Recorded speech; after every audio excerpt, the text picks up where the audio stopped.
Hello friends, स्वागत है आप सभी का सुनवा ट्रूल के एक और नए वीडियो में। जैसा कि आप लोग थंबनेल पर देख ही चुके हैं कि इस वीडियो में हम लोग पढ़ने वाले हैं 12th हिस्ट्री के कुछ इंपॉर्टेंट सब्जेक्टिव क्वेश्चन को। ठीक है, देखिए कौन कौन से क्वेश्चन इस वीडियो में हम लोग पढ़ेंगे।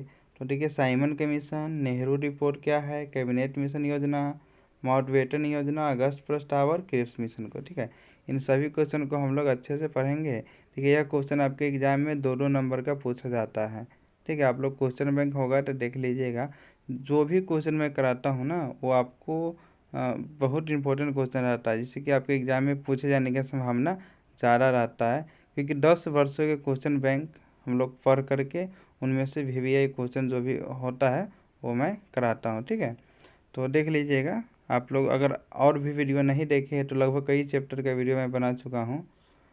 तो आप लोग जाके देख सकते हैं। प्ले लिस्ट का लिंक इस वीडियो के डिस्क्रिप्शन में लगा देंगे। ठीक है, तो चलिए हम लोग पढ़ना स्टार्ट करते हैं। सबसे पहला जो क्वेश्चन है हमारा, देखिए साइमन कमीशन से आप क्या समझते हैं। ठीक है, देखिए क्या है। भारत सरकार अधिनियम 1919 में यह व्यवस्था की गई कि प्रति 10 वर्ष पर ब्रिटिश संसद भारत में संवैधानिक विकास और सुधार के लिए एक आयोग का गठन करेगा, जो इस बात की जांच करेगा कि भारत में क्या क्या सुधार या परिवर्तन किया जा सकता है। इसी के तहत ब्रिटिश संसद ने सर जॉन साइमन की अध्यक्षता में 7 सदस्य दूत मंडल भारत भेजा, जिसे साइमन कमीशन कहते हैं। तो साइमन कमीशन किसे कहते हैं कि देखिए, भारत सरकार अधिनियम 1919 के तहत यह व्यवस्था की गई कि प्रत्येक 10 साल पर, ठीक है, कुछ सदस्य ब्रिटिश संसद से कुछ सदस्य भारत आएंगे। ठीक है, जो इस बात की जांच करेंगे कि भारत में क्या क्या विकास के कार्य किए जा सकते हैं, क्या क्या सुधार किए जा सकते हैं, या अभी तक क्या विकास हुआ है ना, कहाँ पर किया जा सकता है, इन सब के जांच के लिए। ठीक है, तो इसे ही क्या कहा जाता है, साइमन कमीशन। क्योंकि इसका जो अध्यक्ष था इस समिति का, उनका नाम ही था सर जॉन साइमन। ठीक है, तो इन्हीं के नाम पर इस कमीशन का नाम रख दिया गया साइमन कमीशन। ठीक है, आप लोग समझिएगा साइमन कमीशन क्या है। देखिए, यह कमीशन हमारे भारत में कब आया था, 3 फरवरी 1928 को आया था। इसके सभी सदस्य अंग्रेज थे। ठीक है, इसलिए ये भारतीय ने इसका विरोध किया। ठीक है, इनके इसके जो 7 सदस्य थे वो सभी के सभी क्या थे, अंग्रेज ही थे। इसलिए भारतीयों ने इसका विरोध किया। चूँकि अंग्रेज गोरे होते हैं, इसलिए इसे व्हाइट कमीशन भी कहते हैं। और इसके प्रमुख प्रस्ताव निम्नलिखित है।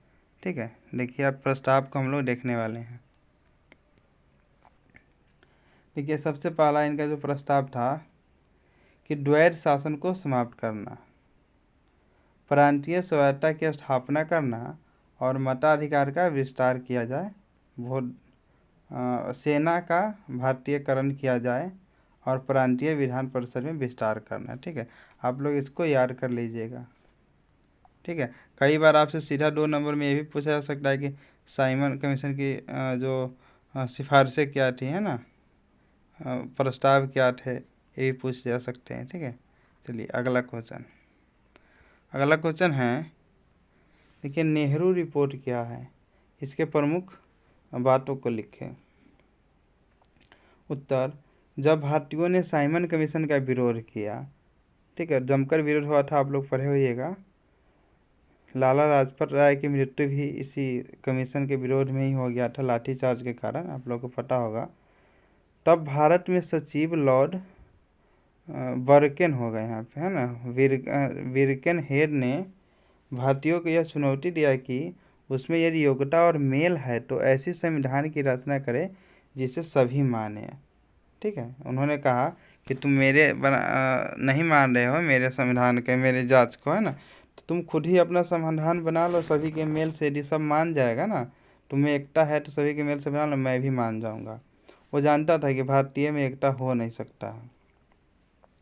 अतः मोतीलाल नेहरू ने इस चुनौती को स्वीकार करते हुए भारतीय संविधान की रूपरेखा पेश किया, जिसे नेहरू रिपोर्ट कहते हैं। ठीक है, इनके नाम पे ही नेहरू रिपोर्ट लिखा गया। ठीक है, इसकी प्रमुख बातें निम्नलिखित थी। थोड़ा सा इसके बारे में मैं बताना चाहूँगा। इन्होंने जो अपना नेहरू रिपोर्ट दिया था, मोतीलाल नेहरू, ठीक है, इसको जिन्ना ने नहीं माना। ठीक है, जिन्ना मोहम्मद अली जिन्ना, और उन्होंने अपना 14 सूत्री सिद्धांत दिया था, ठीक है, उसको इन्होंने नहीं माना। तो दोनों में मेल हो नहीं पाया, इसलिए वो लागू नहीं हो पाया। ठीक है, ये बात पहले वो जानते थे बर्किन, इसलिए उन्होंने ऐसा कहा था, तो ये असफल हो जाता है। देखिए तो इसमें क्या क्या मुख्य बातें थी इस नेहरू रिपोर्ट में, कि भारत को जल्द औपनिवेशिक स्वराज्य दिया जाए। दूसरा, संविधान में संघीय व्यवस्था हो और प्रांतों यानी राज्य में उत्तरदायी शासन की स्थापना किया जाए, या संविधान की व्यवस्था के लिए एक उत्तम न्यायालय की व्यवस्था मतलब की जाए। ठीक है, हो। तो इस तरह से नेहरू रिपोर्ट में ये मुख्य बातें थी। ठीक है, चलिए अगला क्वेश्चन। यदि आप हमारे चैनल पे नए हैं तो सब्सक्राइब कर लीजिएगा, क्योंकि इस वीडियो मतलब आपको इस चैनल पे बीए और 12th के लिए दोनों के लिए वीडियो प्रोवाइड कराए जाते हैं वीवीआई क्वेश्चन को। ठीक है, आप लोग इसका पीडीएफ मंगाना चाहते हैं किसी भी मेरे वीडियो का, तो आप लोग मंगा सकते हैं, कमेंट करें। ठीक है, अगला जो क्वेश्चन है, कैबिनेट मिशन योजना क्या है, इसके मुख्य सिफारिशों को लिखें।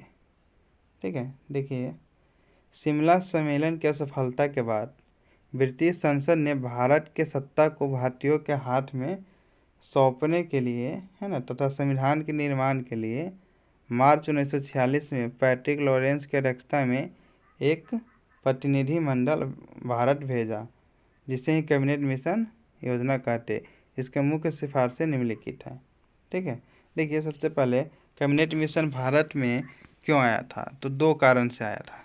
ठीक है, सबसे मेन जो इसका काम था कि भारतीय संविधान सभा का गठन करवाना। ठीक है, और दूसरा था अंतरिम सरकार का गठन। ठीक है, अंतरिम सरकार मतलब कि सिर्फ ट्रायल पे नहीं, जो हम लोगों को मार्कशीट मिलता है, देखिएगा हम लोग जब भी 10th 12th जब भी पास किए होंगे तो पहले प्रोविजनल मिलता है, प्रोविजनल मार्कशीट मिलता है ना, ट्रायल के तौर पर के। ठीक है, उसके बाद मेन सर्टिफिकेट हम लोगों को मिलता है 3 साल, या पहले 3 साल, अब तो जल्दी आ जाता है ना, सर्टिफिकेट मिलता है। तो इसी तरह से पहले प्रोविजनल सरकार का गठन करना है, किसका काम था, कैबिनेट मिशन का। ठीक है, और दूसरा था संविधान सभा का गठन करना। तो इन्होंने ये दो कार्य किए थे कैबिनेट मिशन के द्वारा। संविधान सभा का गठन कराया गया और अंतरिम सरकार का गठन कराया गया। अंतरिम सरकार का जो भी प्रधानमंत्री था वो पंडित जवाहरलाल नेहरू ही था। ठीक है, चलिए अब देखते हैं इसकी सिफारिशें क्या क्या है।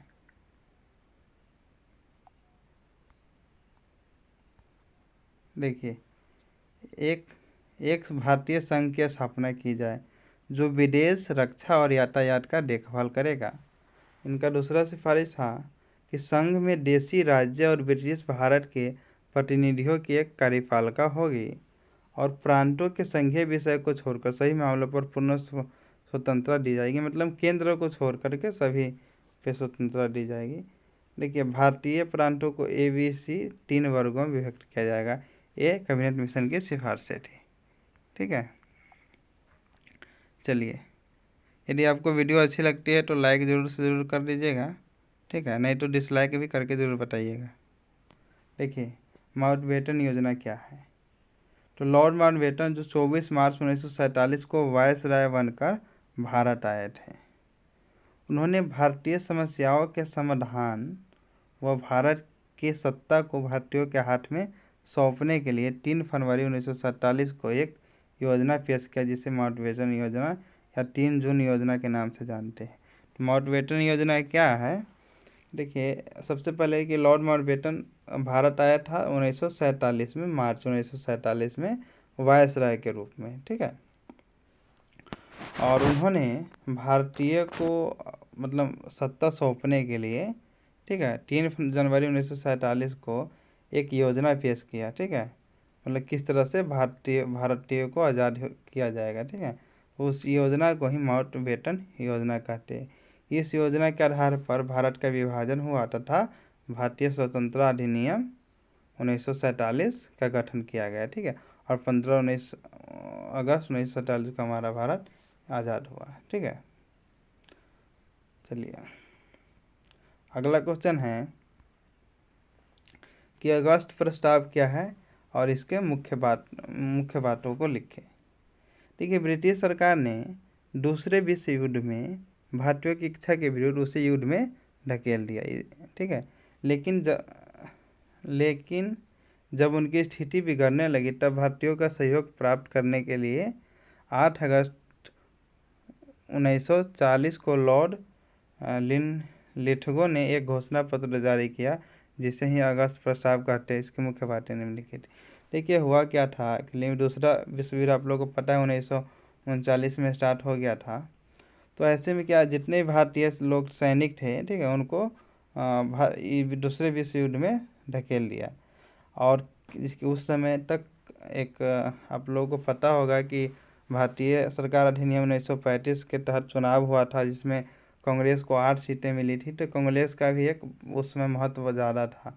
ठीक है, उस समय सत्ता में थोड़ा सा कांग्रेस का भी था, किंतु कांग्रेस से भी नहीं पूछा, ना किसी मुस्लिम लीग से, और ना किसी अन्य बड़े नेता, है ना, किसी दल से बात किया अंग्रेज। ठीक है, और अपने ही मन से युद्ध में भारतीयों को भी ढकेल दिया। इससे क्या हुआ कि भारतीय नाराज हो गए और उसका विरोध करने लगे, और सामान वामान का भी रेट बढ़ रहा था, है ना, यहाँ, क्योंकि युद्ध में जो खर्चा हो रहा था अधिकतर हिस्सा भारत से ही जा रहा था। तो ऐसे में लोग विरोधी हो गए। तो उनको थोड़ा सा सहयोग प्राप्त करने के लिए अंग्रेज ने क्या किया कि अगस्त प्रस्ताव लाया। ठीक है, चलिए, और उन्होंने इस प्रस्ताव में क्या कहा, देखिए प्रस्ताव में क्या कहा कि वायसराय की सलाहकार लोभ दिया। देखिए, वायसराय की सलाहकार परिषद का विस्तार करके उसमें भारतीयों की संख्या बढ़ाया जाएगा। यानी जो वायसराय है ना, जो समझिए कि ऊंचे ऊंचे पदों पर भारतीयों को भी बैठाया जाएगा। कि युद्ध संबंधी विषय पर विचार विमर्श के लिए युद्ध परामर्श समिति का गठन किया जाएगा। अब कह रहा है कि समिति का गठन किया जाएगा, पहले नहीं। अल्पसंख्यकों को भरोसा में लेना, ठीक है, और युद्ध समाप्ति के बाद संवैधानिक विकास के लिए भारतीयों से विचार किया जाएगा।